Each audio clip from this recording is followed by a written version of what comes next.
দেখো বন্ধুরা, আমি চিকেন মহারানি করব আজ। এই যে এখানে রয়েছে চিকেন, এই যে কড়াইতে তেল দিচ্ছি। দেখো কড়াইতে তেল দিচ্ছি, এরপর একে একে সব মশলাপত্র দেব। তো পেঁয়াজটা আগে দিয়ে নিই। দেখো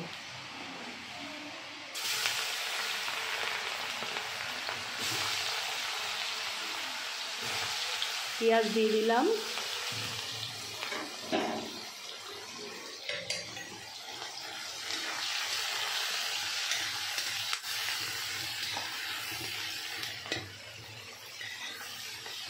পেঁয়াজটা একটু ভাজা হোক, এরপর একটু তেজপাতা দিয়ে দেবো। দেখো একটু তেজপাতা একটু দিয়ে দেব, আবার আসছি পরে। দেখো পেঁয়াজটা ভাজা হচ্ছে, এরপর এতে দিয়ে দেব রসুন বাটা। দেখো রসুন বাটা দিলাম। আমি কোনো গুঁড়ো মশলা ব্যবহার করি না, আমি সব বাটা মশলাতেই করি। তো রসুনটা দিলাম বন্ধুরা।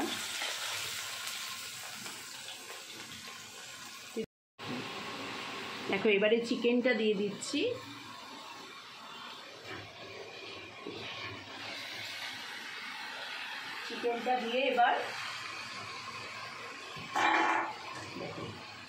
চিকেনটা দিয়ে এবার আমি কষাতে থাকবো।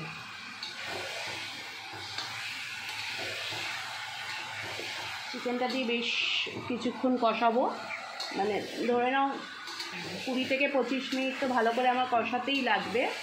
তো আমি চিকেনটা কষাতে থাকি, আবার আসছি পরে।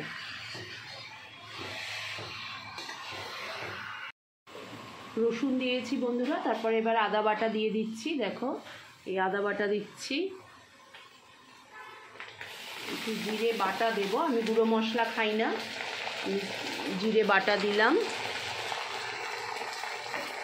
আর দেব টমেটো কাঁচা লঙ্কার পেস্ট। কাঁচা লঙ্কার পেস্ট দিয়ে দিলাম। এবার দেব হচ্ছে নুন দিয়ে দিলাম, পরিমাণ মতো নুন। এবার দেবো হচ্ছে হলুদ গুঁড়ো। গুঁড়ো মশলার মধ্যে আমি হলুদ গুঁড়োটাই খাই, হলুদ গুঁড়ো।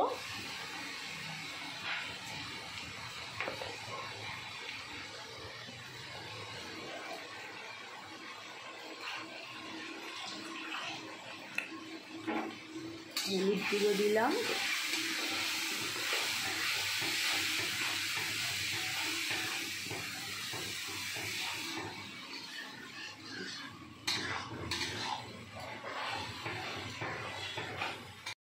দেখো বন্ধুরা কষাচ্ছি, কষানোর কালারটা দেখো কেমন এসছে। দেখো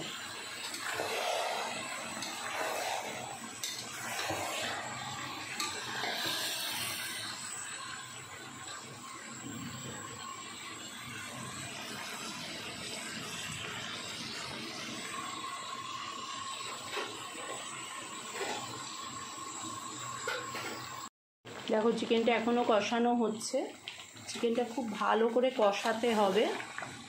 তো অলমোস্ট আমার চিকেন কষানো হয়ে গেছে। এবার জল দিয়ে দেবো, একটু গরম জল করি, তারপর একটু গরম জল দেবো। চিকেনটা কষানো হোক।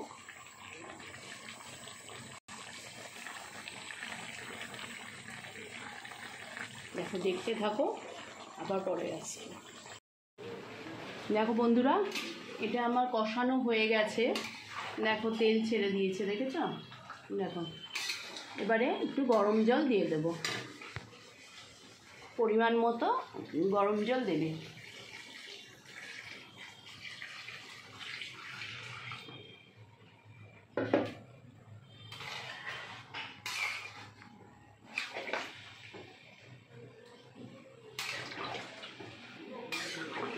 দেখো জলটা দিয়ে দিলাম, গরম জলটা। এবার এটা ফুটবে, ফুটলে 20 মিনিট পরে আমি আবার আসছি। দেখো জল দিয়ে দিয়েছি, এবার এটা ফুটতে থাকুক। 20 মিনিট বাদে তোমাদেরকে আবার দেখাচ্ছি। দেখো আমার চিকেন মহারানি রেডি হয়ে গেছে। একটু গরম মশলা দিয়ে দিই, একটু গরম মশলা দিয়ে দিলাম। আমার চিকেন মহারানি কমপ্লিট। দাঁড়াও তোমাদের প্লেটে তুলে দেখাচ্ছি।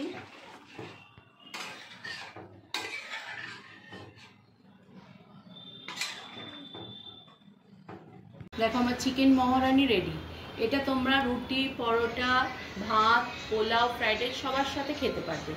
তো আমার রেসিপিটা রেডি হয়ে গেছে। আমার রেসিপিটা যদি তোমাদের ভালো লাগে তাহলে একটু লাইক করো, কমেন্ট করো, সাবস্ক্রাইব করে দিও। পরের ভিডিওতে আবার তোমাদের সাথে দেখা হচ্ছে।